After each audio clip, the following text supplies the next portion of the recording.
Assalamualaikum warahmatullahi wabarakatuh. Hello everyone, and welcome to my presentation. My name is Abidul Fadil Hadid. I am a student at Muhammadiyah University of Jakarta with student ID number 24040700011.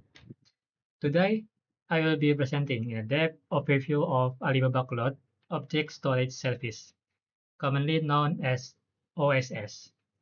In this video, we'll explore what OSS is, its advantage, core concept, storage class, security features, and much more.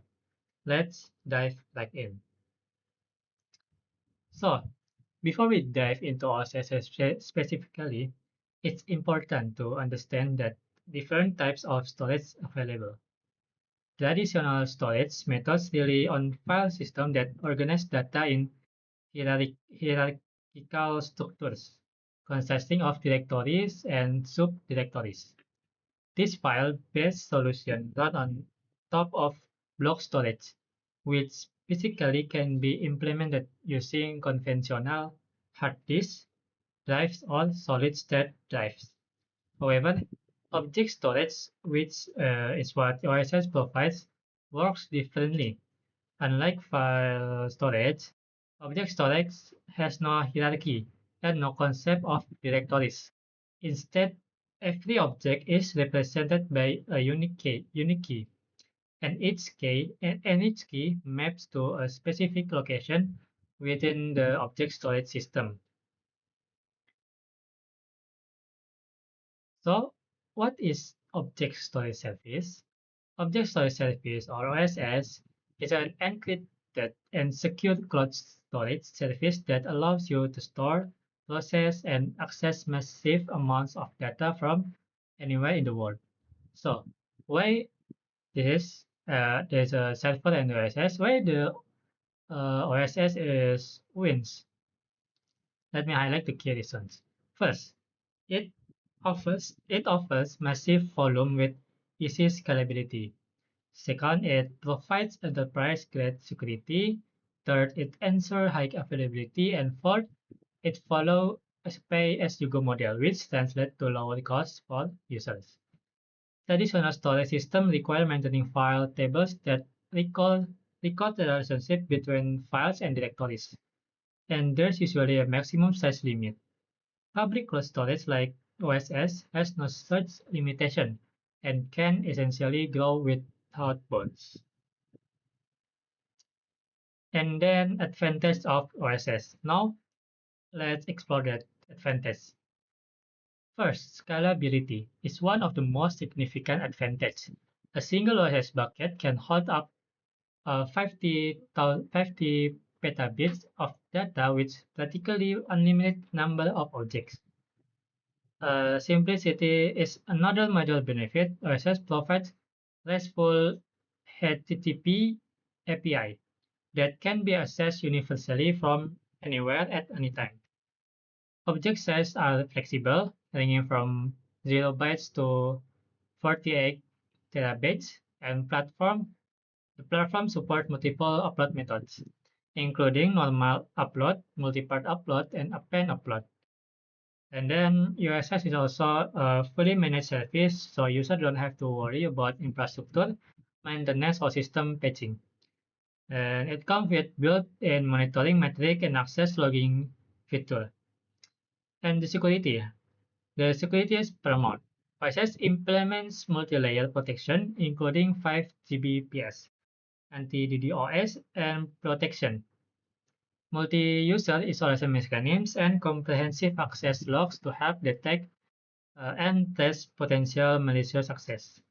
And then availability is outstanding.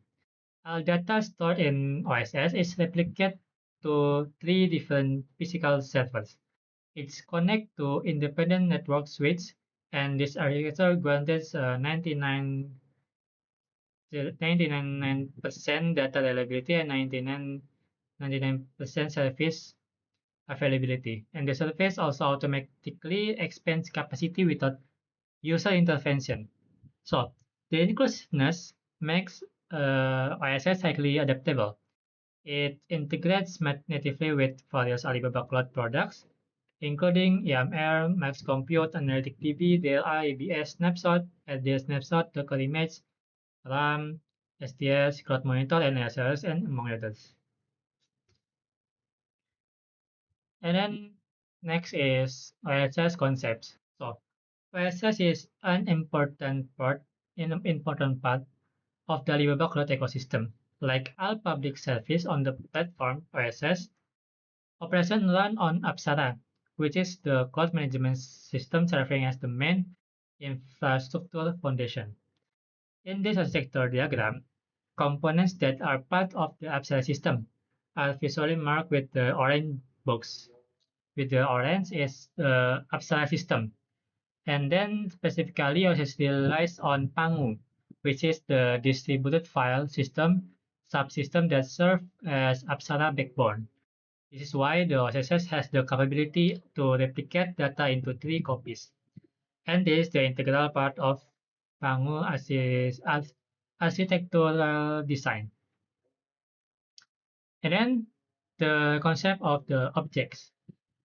An object is essentially a file and is the fundamental identity stored within an OSS bucket.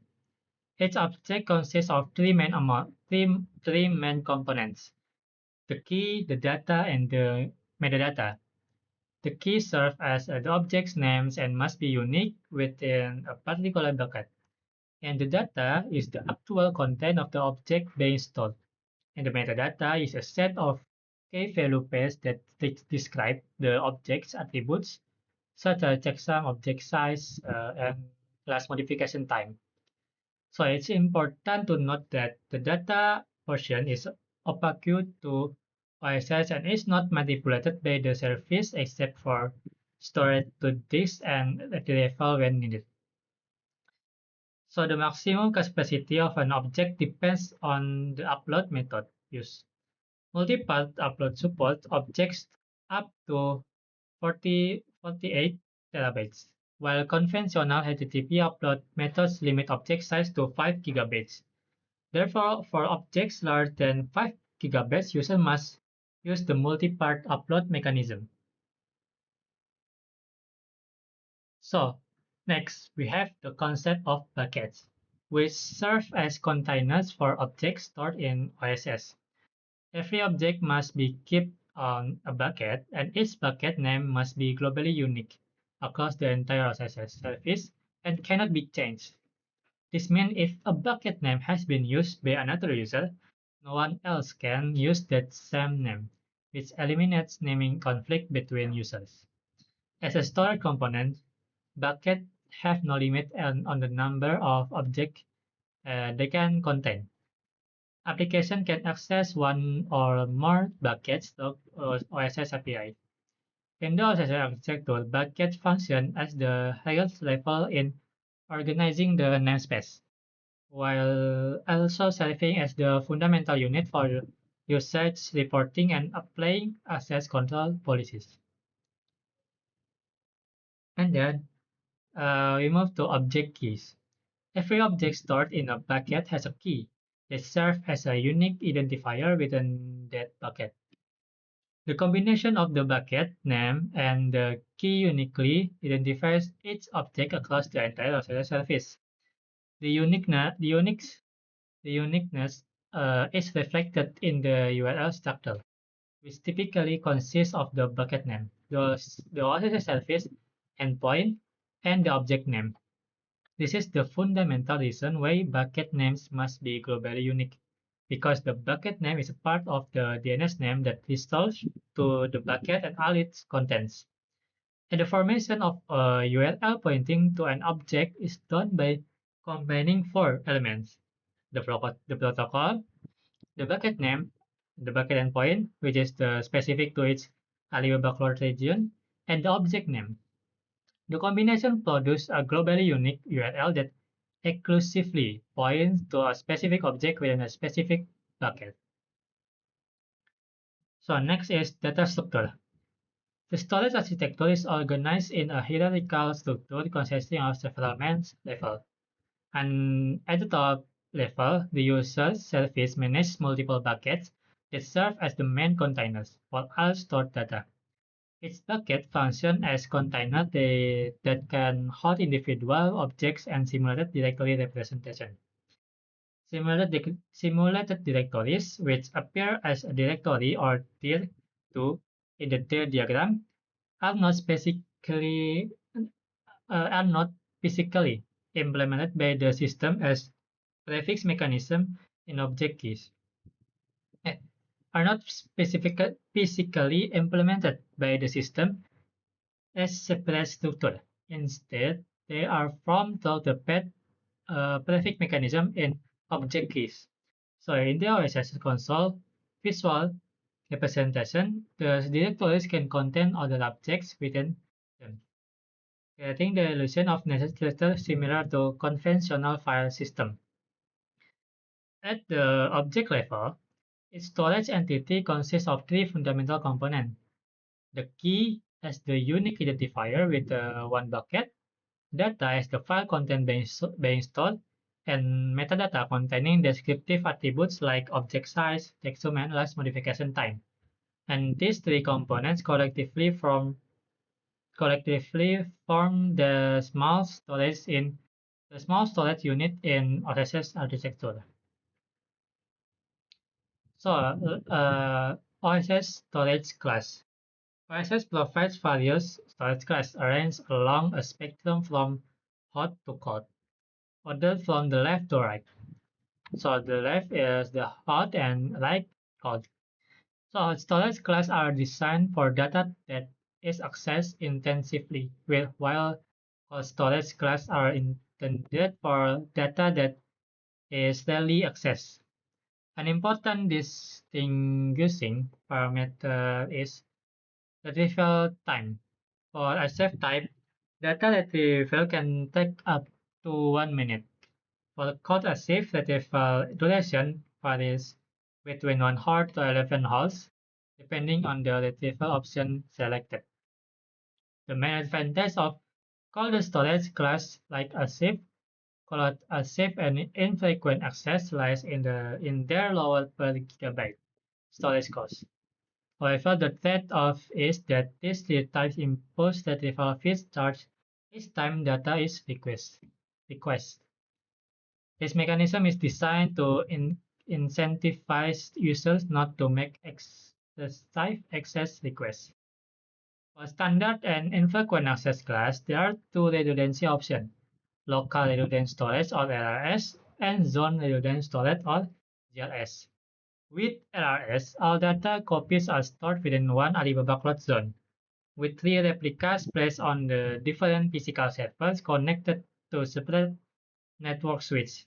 This configuration provides 11 nines of data availability and 99% service availability. For the higher durability and availability requirement, user can choose DRS where data copies are distributed across different zones within one region. DRS offers 99% service availability and 39 of data durability. And then the life cycle. Objects within a single bucket are not required to have uniform storage class. OSS provides lifecycle rules that define what should happen to objects at various points in time. Through these rules, user can define transition policies between storage class based on temporal criteria. For example, a rule can be configured to move objects that have been stored for 60 days to infrequent access class to optimize long-term storage costs. Additionally, lifecycle rules can be specified deletion schedules and set matching patterns based on prefixes or text that determine which object a given rule applies to. This enables automatic and structured data management, supporting cost optimization strategies while maintaining orderly data lifecycle according to the operational needs. And then the redundancy and fault tolerance. Beyond zone redundant storage, OSS also provides versioning and cross-region replication features to enhance redundancy and fault tolerance.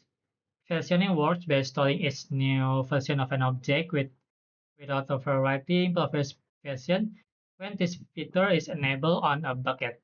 Each new upload of the same object causes the old version to be assigned a version number and stored in the background, remaining within the bucket. User can access or restore older version at any time through the virtual history browsing provided by the system.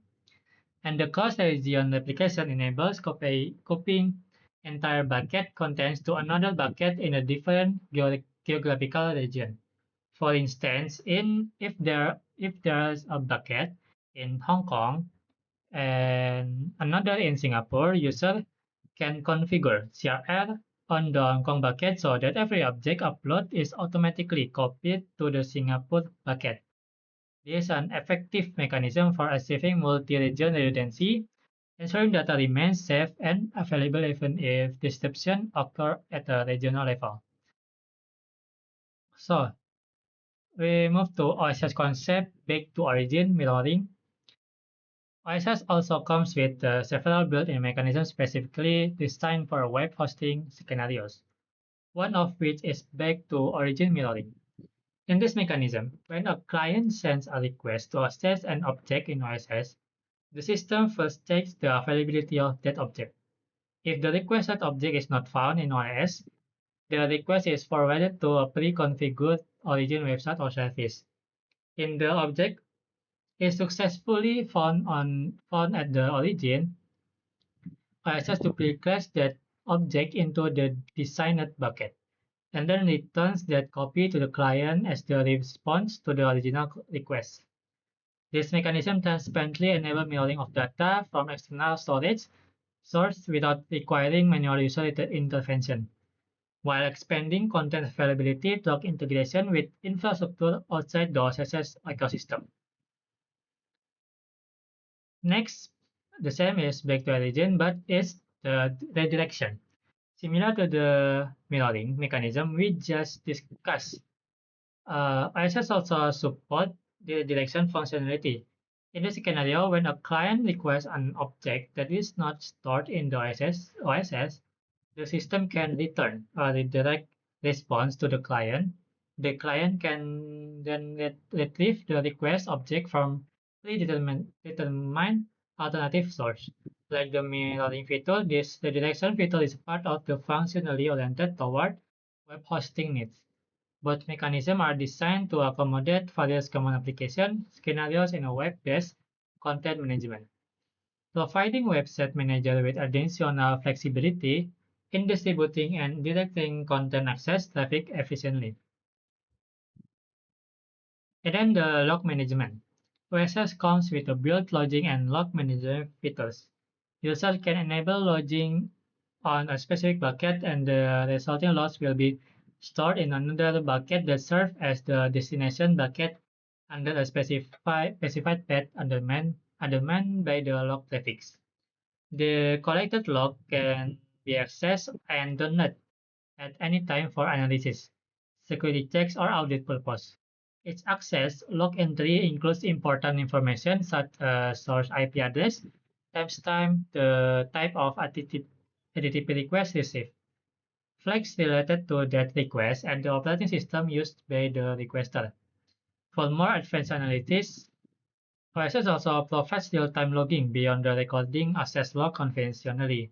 This feature indexes the logs enable full text search capability directly to the provide graphical user interface for quick and efficient information retrieval. And then next is image processing. OSS comes equipped with built-in serverless image processing capabilities, em emphasizing high capacity and robust reliability. This processing mechanism applies to every image stored in an OSS bucket. The process runs through a URL-based approach, where users upload images to the bucket, then add certain text to the URL pointing to that image.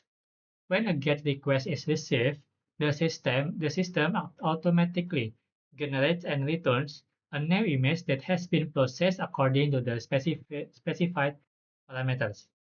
Supported processing functions include format conversion, scaling, cropping, rotating, and adding watermarks, Users can also apply color effects and combine a series of operations into what's called a style, which can be called directly through URL parameters, simplifying repeated image processing requests without carrying its operation separately.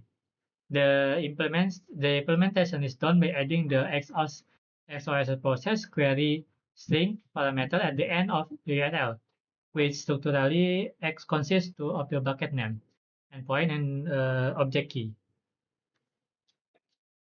And then security features. Now, let's discuss the comprehensive security features that OSS offers. OSS allows you to securely upload or download your data via SSL encrypted endpoints using HTTPS. This ensures your data is protected during transmission, so you can also use a client-side encryption library to encrypt your data before uploading, providing double protection both in transit and at rest. For even strict protection needs, user, users can perform encryption and decryption for objects independently outside the user's infrastructure, then upload the encrypted content to the destined bucket. So next is server. So next is same security server. And then the security feature server-side encryption. Beyond client-side encryption, OSS provides two native server-side encryption methods, SSA KMS and SSA OSS. SSA KMS utilizes key material managed through the key management that service or KMS. Users have the authority to use their own key material for encryption. It supports multi-level key envelope encryption with a random key generated for each object. The keys are managed through KMS. Yes, they get through KMS. And as SSA OSS use the default as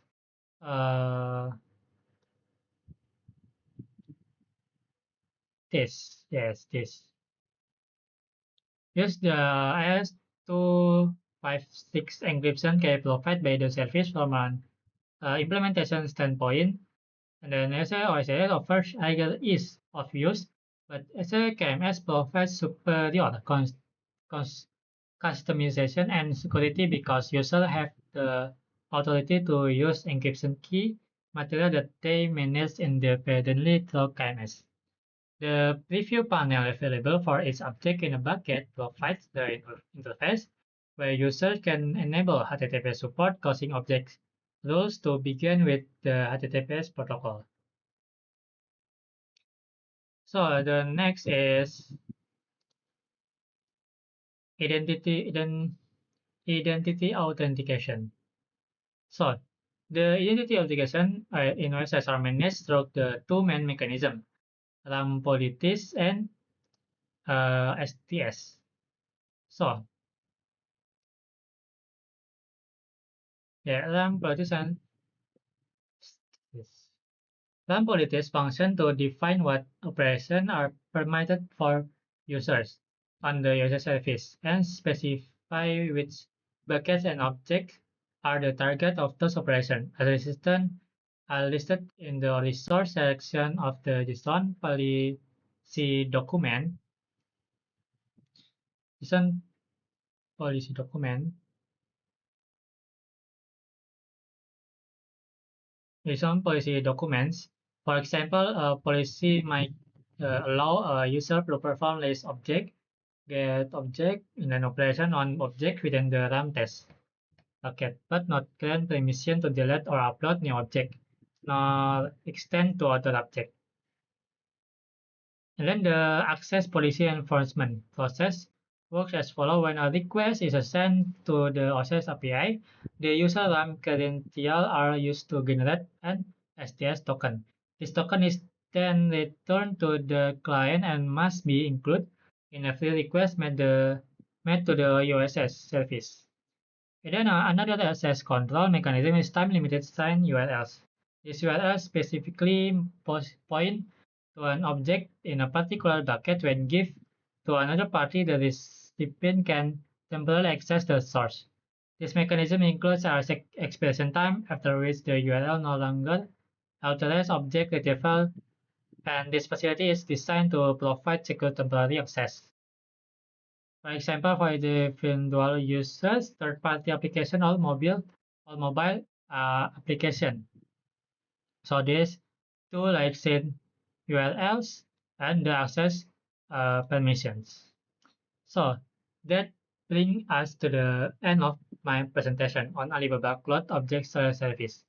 We've covered what OSS is, its key advantage, fundamental concepts like objects and buckets, storage class, lifecycle management, redundancy fit tools, security mechanism, and image processing capability. OSS truly offers a comprehensive, scalable, and secure solution for cloud storage needs. And then thank you for watching, and I hope you found this presentation informative. If you have any question, you can type in the comments. And this has been available at student ID 240407011. Thank you and have a good day. I think that's enough for me. Bila fisabil haq, fastabikul khairat. Wassalamualaikum warahmatullahi wabarakatuh.